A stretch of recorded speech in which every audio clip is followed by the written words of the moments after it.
Well, Merry Christmas, everyone. Before I begin my talk today, um, last weekend I went to see Art Luna. And for those of you that know Art, you know that he's been a hero in my life. Um, when we were building the church, one of my favorite stories of that building was he was, if you know the sound room in the back of the church, you know that there's a stairwell that goes upstairs, and he was nailing I don't know, what do you call them, the steps. I forget the name of. Say what? All right, okay. Thank you. And he was nailing those threads. Yeah, okay. So he was nailing those with big nails, and he was pounding. And I was just coming around the corner when I heard him miss the nail and hit his thumb. And he said a word that rhymes with hit. And I can't say it in church because we're being televised here. Um, but he knew how to begin the word with the SH sound. And as I came around the corner, he looked up into my eyes and he saw the pastor. I saw in his face shame, guilt, and begging for forgiveness. And I didn't know what to say except to repeat what, not Marks Miller, what was your shop teacher, Tom? Mr. Moorhead said when a kid in class said the same word, he said, "Sounds like English to me." And that was all I could say. And that was my way of forgiving Art. From then on, he was my hero, and I always loved him. But Art has slipped away from us. He is currently unconscious and probably will be that way until he dies. And we spent a little time with Erlinda and with Arlene, and we allowed Art, even in that condition, to bless us. And so if you can remember them, if you see them, just keep them in your thoughts and prayers. My good friend Alan Panetta is here this morning, and his wife Victoria. I met Alan. Just raise your hand again, Alan. Yeah. I met Alan in Arizona, and it was through a tragic accident with Len I believe, his wife.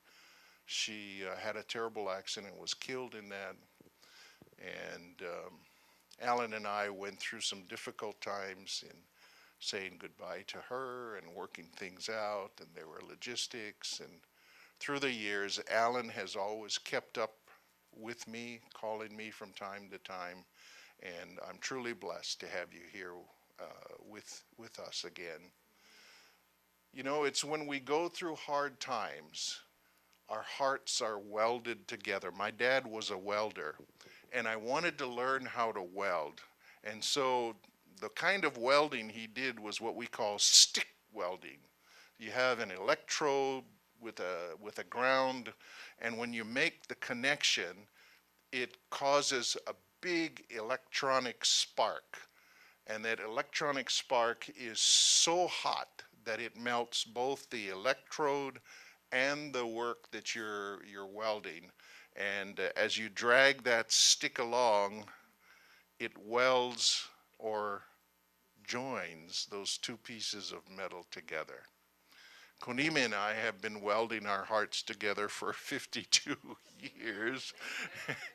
And I want to tell you, it's not always, what was that?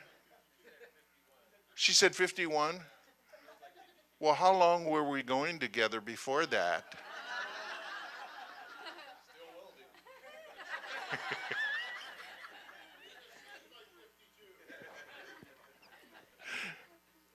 So I'm going to use that as a sermon illustration here.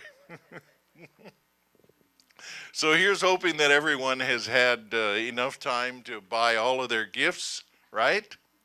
And that as you walk by the Christmas tree, you see that special gift for everyone that you've purchased those gifts for.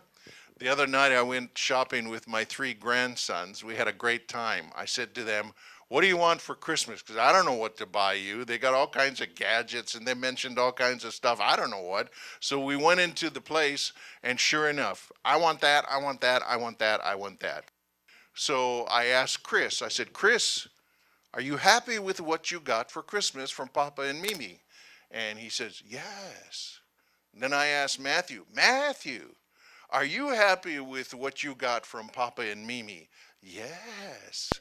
And then I asked JT, remember the last time JT was here? I got to be careful what I say. I don't want him to cry.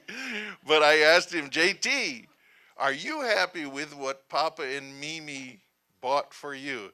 He said, does that mean I can get something else?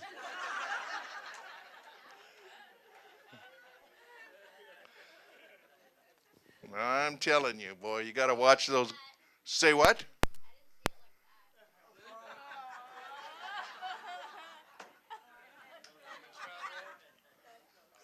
You know, JT, I'm going to have to revert here. We, we've been talking in the last 2 times I've been preaching here about examining ourselves. Remember that? And last time we were here, we talked about humility and how to be humble in an egotistical world.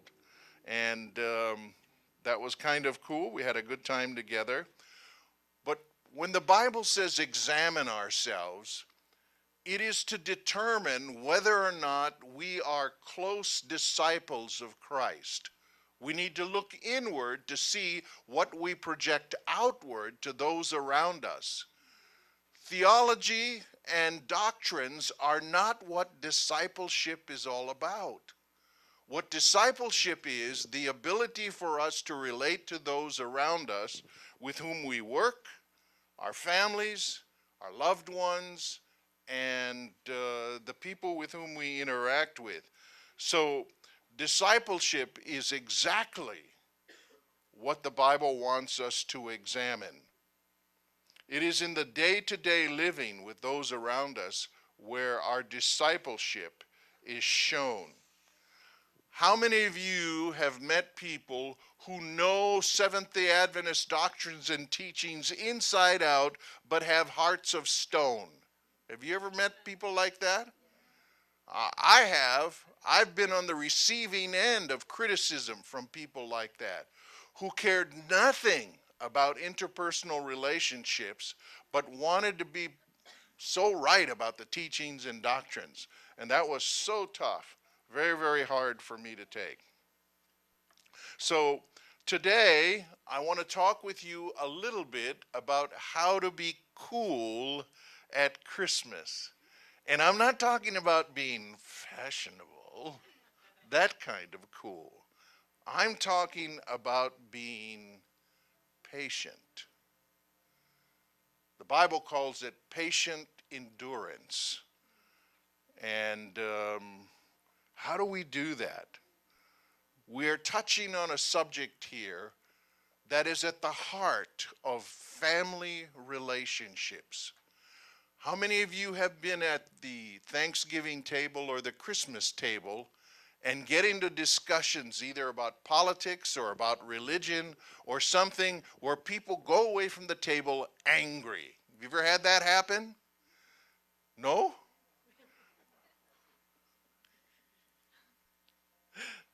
You've not been in my table then.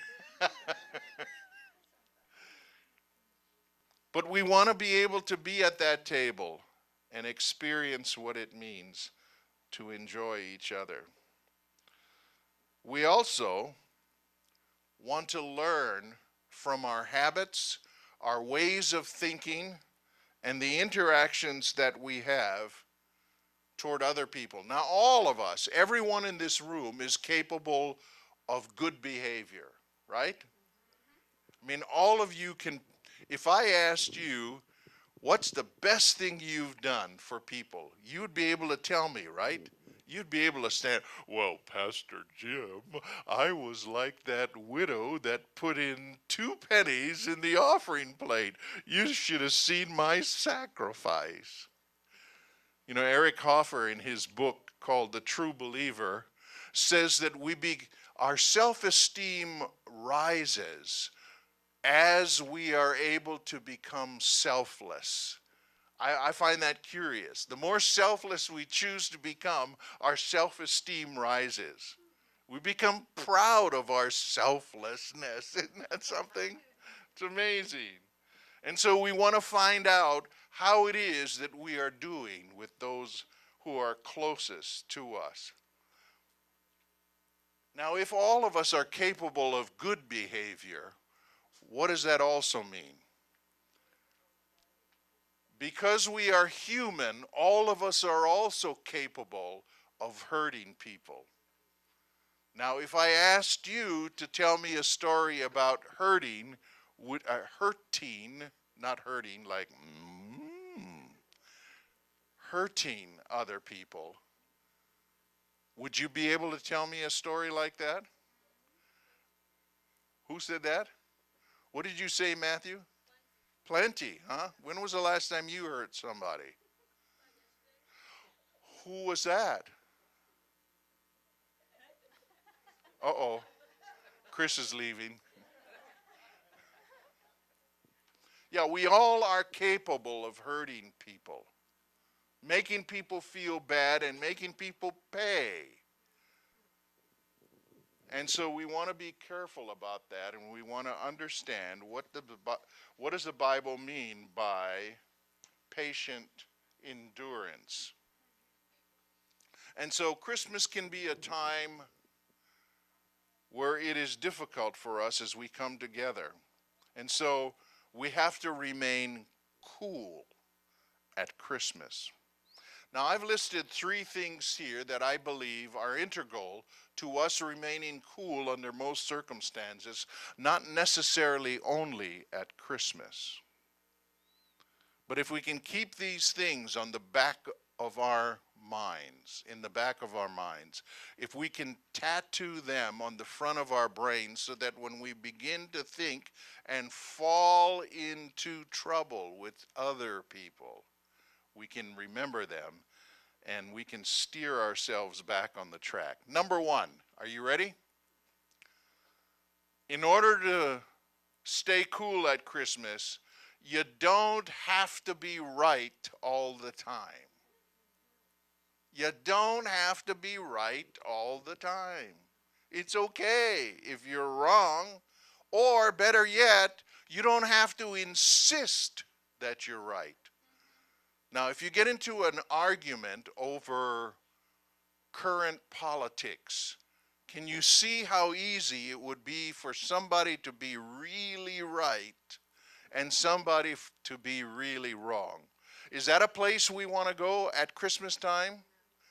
I've found through my life that there are 2 things I never talk about. Number 1, I never talk about religion, unless, of course, somebody wants to. Pastor Jim, can you talk to me about this? And they'll pull me aside and I'll go in a room and talk with them. What I never do is, Raquel, how's your spiritual life doing? Can you imagine how hypocritical that would sound? I mean, it just, imagine your pastor walking up to you and saying, Raquel, how's your spiritual life doing? And you're compelled to answer. Are you going to answer me in a truthful way? No, maybe.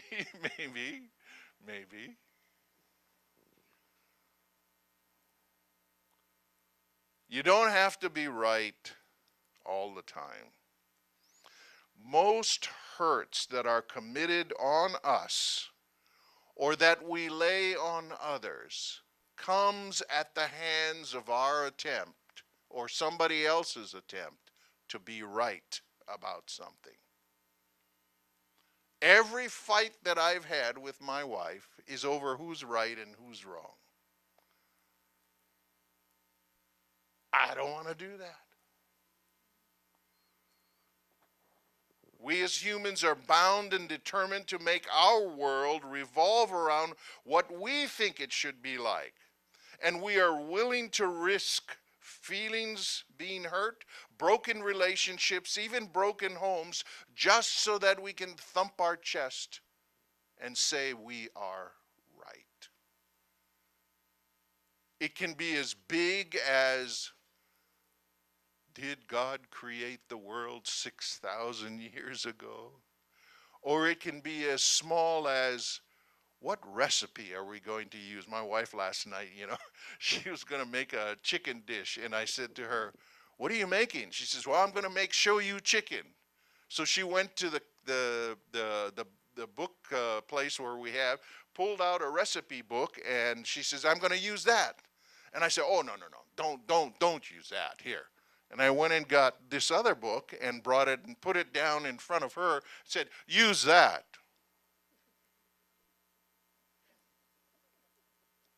You laugh. I didn't see what I was doing. What was I doing? Trying to be right. I was trying to trump my wife, pardon the pun, with my recipe over her recipe.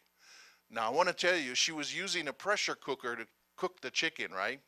Well, when she was done, the chicken fell apart, right? Well, because it was my recipe, guess whose fault it was? That's what happens when we try to be right. When things go wrong, guess who's at fault?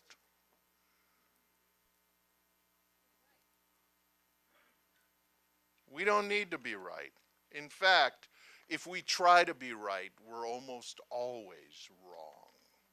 Almost always. Just last week, at one of our schools, a young boy, he's 15 years old, was caught kissing a girl in the girls' locker room. Okay, you got the picture? 15-year-old girl, 15-year-old boy smooching in the girls' room. Well, what's the first thing that's wrong? In the girls' locker room. Number two, what was he doing? Kissing. So the gym teacher found them there, reported it to the principal. So what happens to what does the principal got to do? What kind of pressure is on the principal now? Well, he's got to call the parents, right? And he's got to do what? What does he have to do? He's got to discipline them.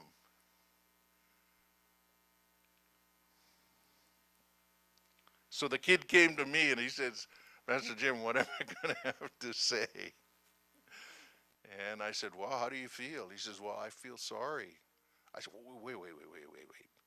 You're sorry for kissing your girlfriend? He says, well,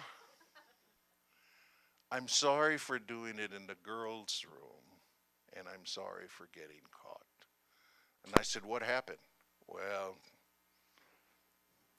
I used poor judgment. I said, yeah, that's what you can say.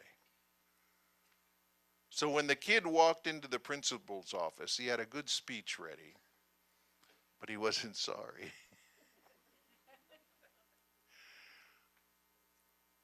We wouldn't want somebody to feel sorry about kissing a sweetheart, would we? Would we? Is there anything wrong with kissing your sweetheart? Is there anything wrong with kissing your sweetheart in the girls' locker room? Yeah, yeah. And if he's a 15-year-old, is there anything about judgment there? Yeah. So when the principal didn't suspend him, one set of parents were very, very pleased. The other set of parents wanted to be right, and they wanted the principal to take action. And there was kind of a rift between the two sets of parents. Only because what? One side wanted to be right, and the other side was pleased with what had happened.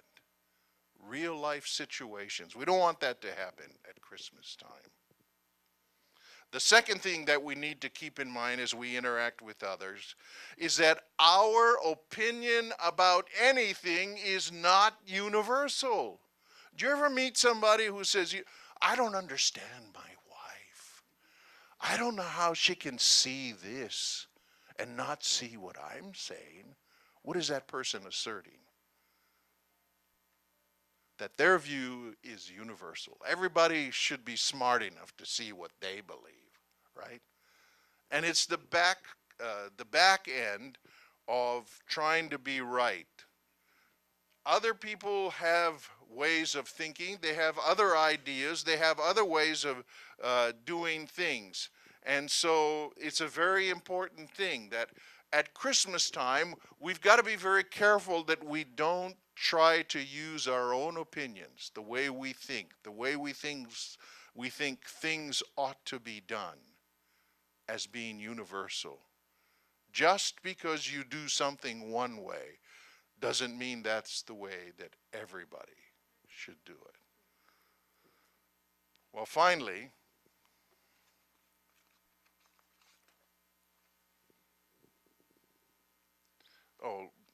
I'm sorry, I missed my spot here.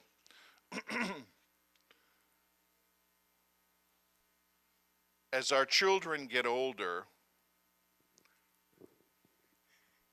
our parental instincts come into play, right? You know, before we could say, now, Tommy and Johnny, do this, and they would do it dutifully. But somehow, as they start getting older,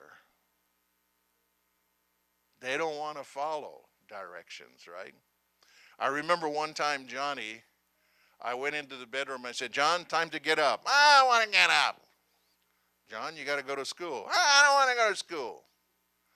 And we got into it. And it was a push and pull, push and pull, push and pull. Finally, I had enough, and I said to him, okay, all right. You don't have to go to school. From now on, you're going to live by the way you want to live. What? What did you say? What did she say? Oh. Boy, now I know where Ramona learned her ADD from. I'm sorry. Here I am preaching my heart out, and she goes, who changed the slide on the screen? Wow. Sorry, Raquel. I love you just the same. Now, what was I saying? I forgot. See, you distracted me. Say what? Oh, yeah, I have to go to school. Well, you figure, what do parents think, right? I pay the bills. I brought you into the world. You eat my food, right? Do you ever say that, parents? No, you've never said that, right? Under my roof, you can live by my rules, right? Well, I threw in the towel. John, you can do whatever you want. He says, okay. Next morning, I went into the room. John, time to get up. Dad, you said I can do whatever I want. I ain't going to school. Okay. Sleep in. So I took Tom to school, came back home. Johnny's still in bed. 9 o'clock, still in bed. 10 o'clock, he got up, Dad, can you take me to school? This management stuff is not so good. Guess what? When the responsibility of managing his own life became real to him, he was much more cooperative afterward. Now, I want to tell you another story, and I'll come to that just now. The third thing,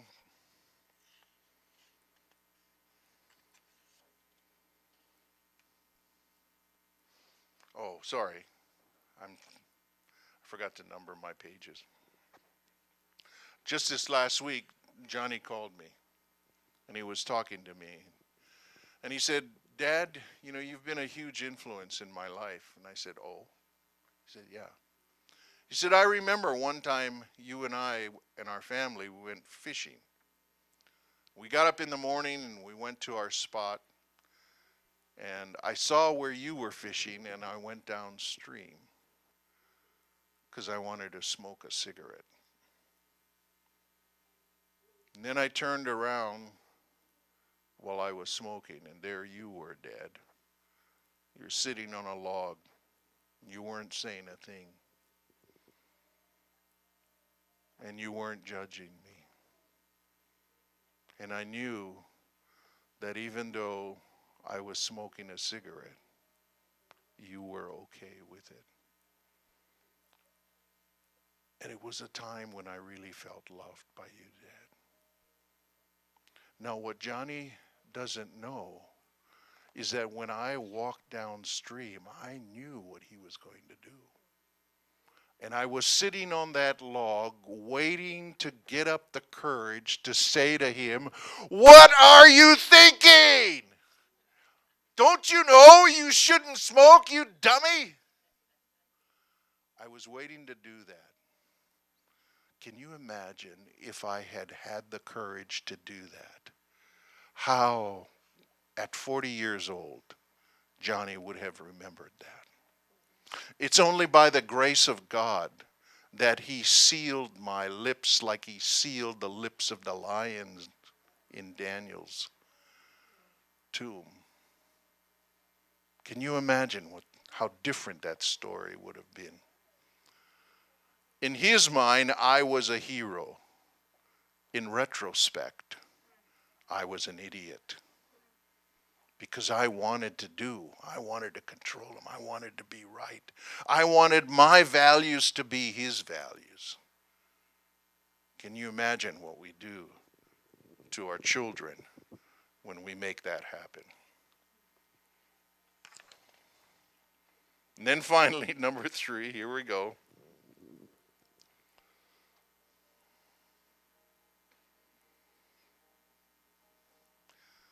As we attempt to manage our thinking and behaviors, and we find that try as we might, we keep doing the same stuff over and over and over. We talk about overcoming sin. We talk about overcoming bad habits. Last time I checked, I'm still as sinful today as I was when I was 12 years old and gave my heart to Jesus. Oh yes, I'm a little bit more insightful. Oh yes, I know a little bit more. But I'm as much a fool today as I was back then. And I think what I found, like Paul, when he said, "The good that I want to do, I don't do. And the bad that I don't want to do, that's exactly what I do." I don't know about you, but that's the way I do it. We don't stop doing things just because we decide we don't want to do them anymore. Being human is a lot trickier than that. Some things are easy to manage. You know, when we lose our keys. Where are my keys? Right here. So we can lose our keys, right? Well, guess what? My wife had a great idea. Why don't we make a key rack? And every time we come in from the outside, we'll put our keys there. Well, guess what? I don't lose my keys anymore. But guess what? I lose my phone. You ever lost your phone? Let me see if I can get this thing on here. You ever lose your phone? All the time. Well, they have devices for that. When you lose your phone now, see if this works.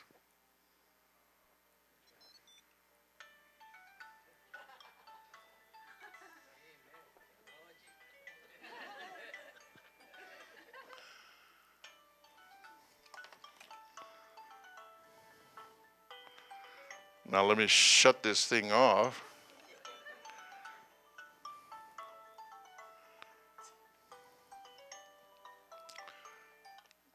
Or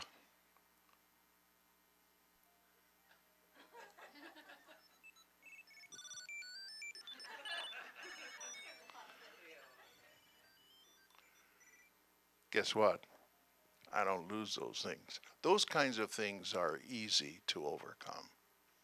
And we make progress about that. But let me fight with my wife about who's right or who's wrong. The other day she told me, honey, I want it to stop.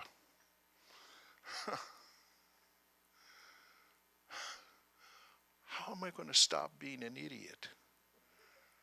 How am I going to stop being a fool when I lose my cool? How am I going to do that? I've been trying for 72 years and I'm not successful. And I don't think I will be this side of heaven. I'm human. I forget. I make mistakes. And no matter how hard I try, I continue to do that.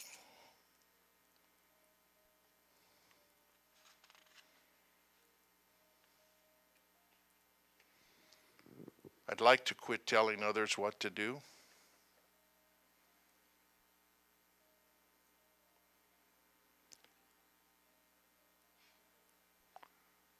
I'd like to curtail my bad behavior.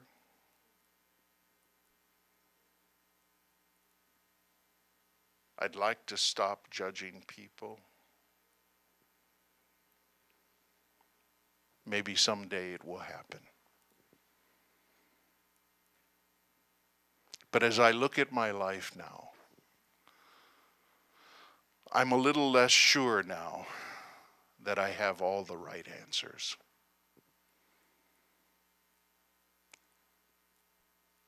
I'm much more guarded about telling other people where they're wrong. And I have become truly gifted at seeing my own faults in the mirror. We all know the Christmas story.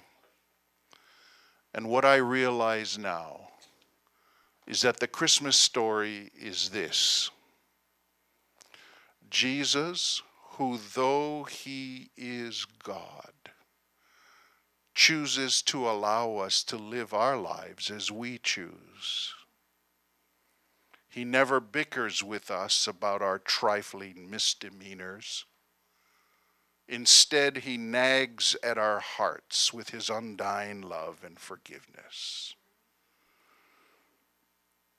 And so perhaps in this Christmas season, if we can remain cool with others, perhaps someday, having experienced this kind of love from Jesus, we may choose to love others as he has loved us. And in doing that, we retell the story of Christmas all over again. And so, my dear friends, may this spirit of Christmas pervade your lives as you gather those people around that mean something to you, people with whom your hearts have been welded.